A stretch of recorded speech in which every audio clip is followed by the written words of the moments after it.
मुझे जब जब पार्लियामेंट में बोलने का मौका मिलता है, राघव चड्ढा बागी या गद्दार में राघव चड्ढा बहुत ही करीब अरविंद केजरीवाल के दिखते थे।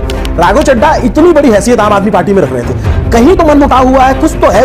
आम आदमी पार्टी ने राज्यसभा सेक्रेटेरिएट को यह कहा है कि राघव चड्ढा के पार्लियामेंट में बोलने पर रोक लगा दी जाए। मोदी के खिलाफ आवाज नहीं निकालते हो। राघव जी, आप बीजेपी से इतना डरते क्यों? आप मोदी जी से सवाल उठाने से डरते क्यों हैं? दोस्तों, राघव चड्ढा की एक क्लिप वायरल हो रही है जिसमें वो इल्जाम लगाते नजर आ रहे हैं कि आम आदमी पार्टी ने उनको पार्लियामेंट में बोलने से रोक दिया। ना राघव चड्ढा जी, आप एक तरफ से अपनी बात रख के देश की जनता को गुमराह कर रहे हैं, उनको वर्ग ला रहे हैं। दोस्तों, ये सारी कंट्रोवर्सी क्या है, मैं आपको थोड़ा सा समझाता हूं जिससे आपको समझने में आसानी रहेगी। राघव चड्ढा को आम आदमी पार्टी ने राज्यसभा सेक्रेटेरिएट से बोलकर पार्लियामेंट में बोलने पर रोक लगवा दी, और ऐसा इसलिए किया गया कि राघव चड्ढा जनता से जुड़े मुद्दे उठाते हैं। अच्छी बात है, पर जिस पार्टी ने राघव को राघव चड्ढा बनाया, उस पार्टी के सुख दुख से, उनके मुद्दों से राघव चड्ढा का कोई लेना देना नहीं है। क्या इतना मोदी जी डरते हैं वो? आप इस वीडियो में राघव चड्ढा के सवालों के जवाब सुनेंगे। तेज तर्रार संजय सिंह व दिल्ली की पूर्व सीएम आतिश जी, जिन्होंने राघव चड्ढा की पूरी पोल पट्टी खोल कर रख दी। मुझे जब जब पार्लियामेंट में बोलने का मौका मिलता है, मैं जनता के मुद्दे उठाता हूं, और शायद ऐसे टॉपिक्स उठाता हूं जिसे आमतौर पर संसद में नहीं उठाया जाता है। लेकिन क्या जनता के मुद्दे उठाना, पब्लिक इश्यूज पे बात करना कोई अपराध है? क्या मैंने कोई गुनाह कर दिया, कोई गलती कर दी? Have I done something wrong?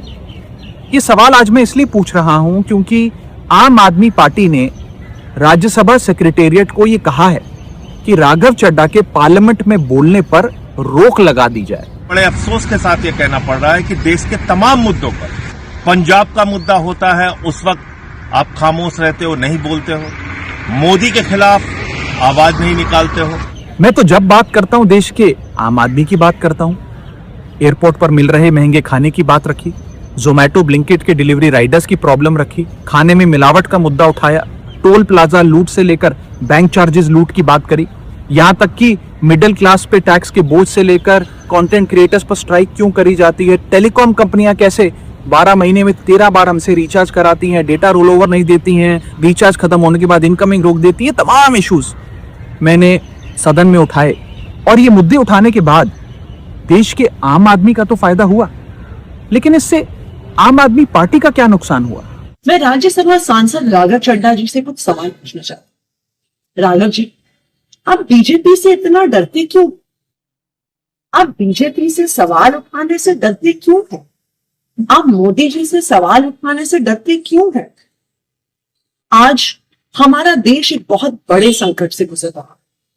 आज हमारे देश के लोकतंत्र पर, आज हमारे देश के संविधान पर खतरा, आज हमारी आंखों के सामने इलेक्शन कमीशन का मिसयूज करके पश्चिम बंगाल का इलेक्शन चुराया जा रहा है, लेकिन आप उस पर सवाल नहीं उठा रहे, आप उस पर बोलने से डर रहे हैं। हम सबने देखा किस तरह से दिल्ली में गलत तरीके से वोट काटे गए, बीजेपी के कार्यकर्ताओं ने गलत तरीके से वोट बनाए और बीजेपी इलेक्शन चुरा के ले गई। और आज वेस्ट बंगाल में यही हो रहा है। आज इलेक्शन कमीशन का मिसयूज हो रहा है, लेकिन जब तृणमूल कांग्रेस और पूरी ऑपोजिशन इलेक्शन कमीशन के खिलाफ इंपीचमेंट मोशन लेकर आती है, तो आप उस पर साइन करने से मना कर देते हैं। भला कोई मुझे बोलने से क्यों रोकना चाहेगा?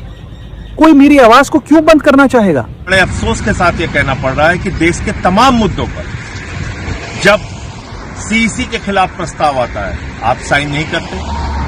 पश्चिम बंगाल में लोगों के वोट के अधिकार छीने जा रहे हैं। दिल्ली में हम लोगों ने देखा किस तरीके से चुनाव आयोग का दुरुपयोग हुआ। पंजाब का मुद्दा होता है उस वक्त आप खामोश रहते हो, नहीं बोलते हो। मोदी के खिलाफ आवाज नहीं निकालते हो।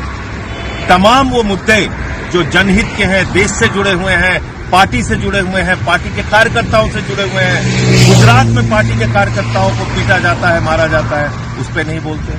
और जिन लोगों ने आज पार्लियामेंट में मेरे बोलने का अधिकार मुझसे छीन लिया, मुझे खामोश कर दिया, मैं उन्हें भी कुछ कहना चाहता हूं। मेरी खामोशी को मेरी हार मत समझ लेना। पंजाब के तमाम अधिकारों को छीनने का काम केंद्र सरकार और मोदी सरकार करती है, उस पर नहीं बोलते।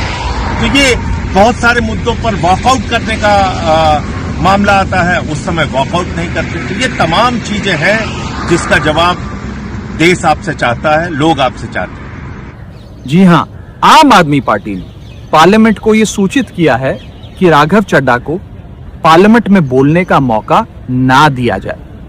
आपने क्या एक बार भी संसद में पश्चिम बंगाल में हो रहे लोकतंत्र पर हमले पर सवाल उठाए, वोटर डिलीशन पर सवाल उठाए, गलत तरीके से बनते हुए वोट पर सवाल उठाए? क्यों नहीं उठाए? क्या बीजेपी से डर रहे हैं? क्या मोदी जी से डर रहे हैं? आज देश के सामने, देश के आम आदमी के सामने सबसे बड़ा संकट एलपीजी गैस सिलेंडर का है। आप तो बड़े आदमी हैं, राज्यसभा के सांसद हैं, हो सकता है आपको दिक्कत ना आती। जब आम आदमी पार्टी ने पंजाब में, दिल्ली विधानसभा में सिलेंडर का सवाल उठाया, जब आम आदमी पार्टी के सांसदों ने एलपीजी सिलेंडर का मुद्दा उठाया और आपको जब एलपीजी के मुद्दे पर बोलने के लिए कहा गया तो आप चुप रह गए। आप मोदी जी से डर गए क्या? आज इस देश में हर इंसान को यह तय करना होगा कि क्या वो मोदी जी के साथ है या वो संविधान के साथ है, लोकतंत्र के साथ। मुझे याद आ रहा है जब अरविंद केजरीवाल जी गिरफ्तार हुए थे, हम सब सड़कों पे खड़े होकर लड़ रहे थे, पुलिस हम पे लाठियां चढ़ा रही थी, हमें घसीट घसीट कर पकड़ कर लेके जा रही। दिल्ली के अलग अलग थानों में, कहीं नरेला में, कहीं बवाना में हम डिटेन हुए। हम रोज सड़कों पे लड़ रहे थे। आप तब लंदन में, आपने हमें बताया कि मेरी आंख का ऑपरेशन हो रहा है इसलिए मैं लंदन में। हमसे मीडिया ने बहुत सवाल पूछे, बार बार हमने मीडिया को कहा कि नहीं नहीं, राघव चड्ढा जी डरे नहीं है, उनकी आंख में प्रॉब्लम है, वो अपना ऑपरेशन करवाने हैं। लेकिन आज राघव जी, मेरे मन में भी ये सवाल आ रहा कि जब अरविंद केजरीवाल जी गिरफ्तार हुए तब भी आप बीजेपी से डर गए, तब भी आप मोदी जी से डर गए, क्या आप डर के लंदन भाग गए?